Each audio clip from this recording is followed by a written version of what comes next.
guys, no? Nandito tayo sa West Edmonton Mall. So, ayan guys. So, may bulaklak dito na binibenta ito guys, no? Ayan guys. So, ayan guys, no? Model ito sila guys, no? Icons daily. Ayan guys, tamang tambay lang tayo dito sa West Edmonton Mall.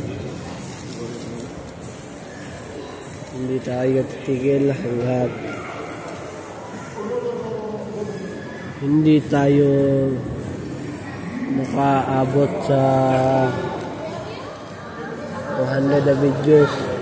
Pag nag 200 na videos na ito guys ay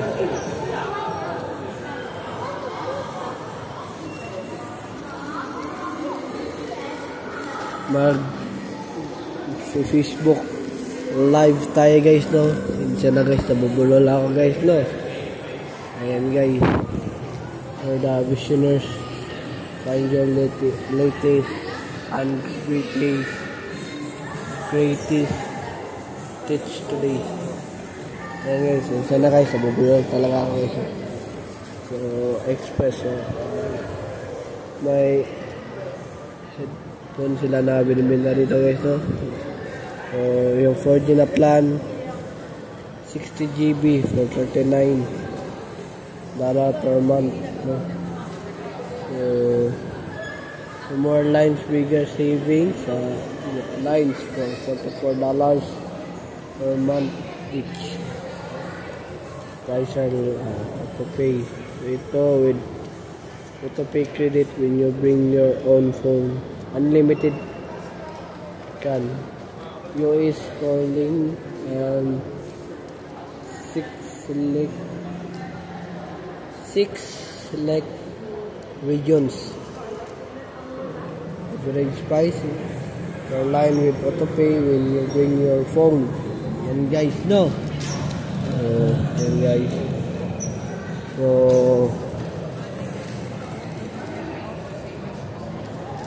mas okay pa yung ano guys, no, yung sa Pilipinas. Kung bibili ka ng cellphone, hindi ka na magbabayad ng ganyan guys, no, per month kasi yan guys.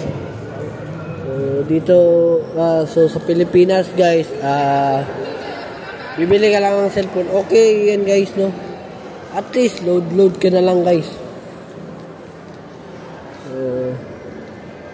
So mag-iipon ka rin ng bayad nyo ng wifi, no. So mas mabuti pa yung nasa Pilipinas ka guys, kasi yung sasabihin ng tao, wag kang titira sa Pilipinas kasi wala kang future dyan guys, no? So sinisiraan nila yung Pilipinas guys. Ayan guys, no, bumili pala ako ng seaweeds guys, no. Ayan guys, seaweed, no. Masarap ito guys, no. So ito yung paborito ko, yung pinakain guys. Ayan guys, ito muna tayo guys. So wag nyo sinisiraan yung Pilipinas, kasi hindi naman kayo inaanaw sa Pilipinas eh. Ang problema kasi ng mga tao, kapag nandito na sa abroad,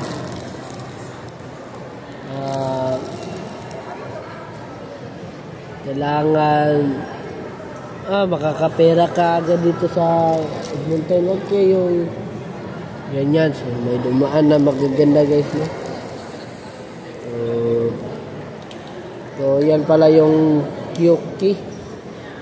Kyoki ba yan? Ewan ko kung ano yung pabasa niyan guys. So ayan guys, huwag nyo sinisiraan yung Pilipinas guys, no, kasi maganda rin naman yung Pilipinas eh, kaso lang yung mga tao naliliitan sila sa sahod. Normal, maliit yung sahod kasi bago ka pa lang sa trabaho, no? Kapag matagal ka na sa trabaho, tataas yan. At kailangan, kung gusto mong tumaas yung sahod mo, kailangan magsumikap ka rin. Hindi yung sumisip-sip ka sa amo mo or sa manager para tumaas ang sahod mo. Wag ganyan kasi sa bandang huli makakarma ka rin, guys. So yan, guys, no.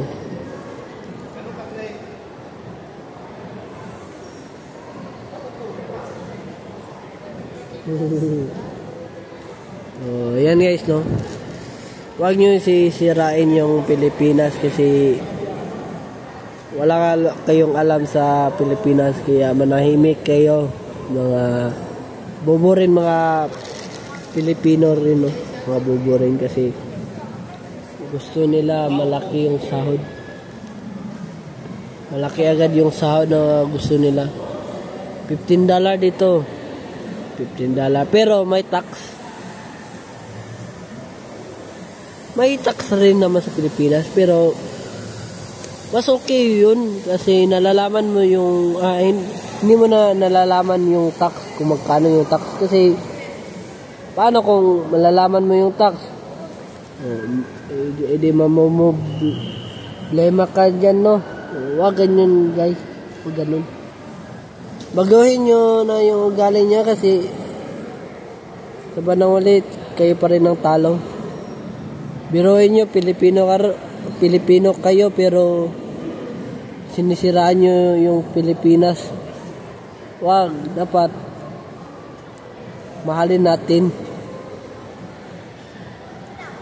Kasi sabi nga sa kanta, Pilipinas kung mahal. So, dapat Pilipinas kung mahal. Mahalin nyo rin, wag nyo sisirain. Hindi yan maganda, guys, no?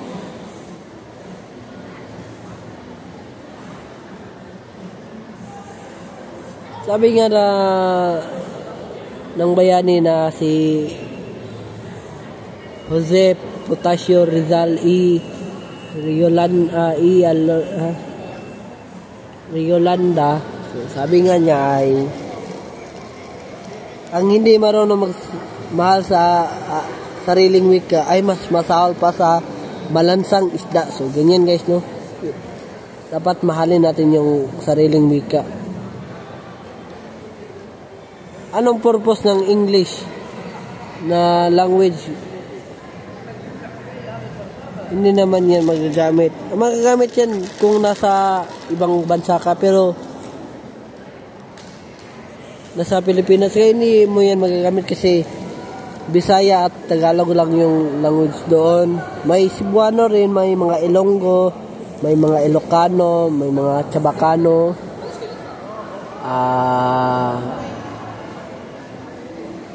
may mga Batanggenyo, anong tawag doon, at iba pang lingwahe, guys, no? Dapat yung English hindi naman yan magagamit sa Pilipinas, eh. Okay lang kung yung trabaho mo ay call center, gamit yan, guys, pero yan kasi problema ng mga tao.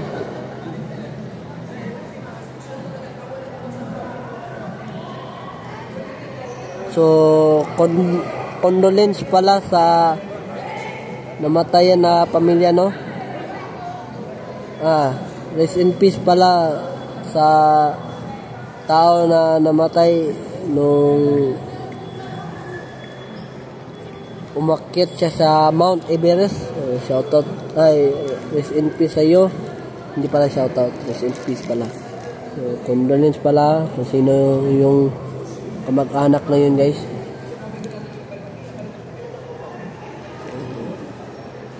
Malaki kasi yung Mount Everest at mataas. Ganyan, guys, no? So, ayan, guys.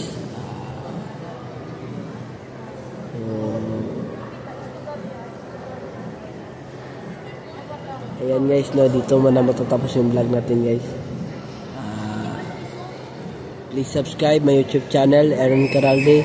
And don't forget to click the notification bell na para updated kayo lagi sa aking mga vlog. So, ayan na muna ngayon guys, oh. Uwi na ako ngayon guys kasi wala akong gagawin dito guys eh. Nalibot ko na kasi ito guys. So tamang-tambay lang tayo dito guys. So, ito lang talaga yung sinadya ko at nagbablog ako. Ayun guys. Please subscribe my YouTube channel, Aaron Caralde, and don't forget to click the notification bell na all para updated kayo lagi sa aking vlog. Updated. So, dito mo nang tatapos yung vlog guys. See you for my next vlog. Have a wonderful day and have a nice day. Keep safe. Bye-bye. Peace out.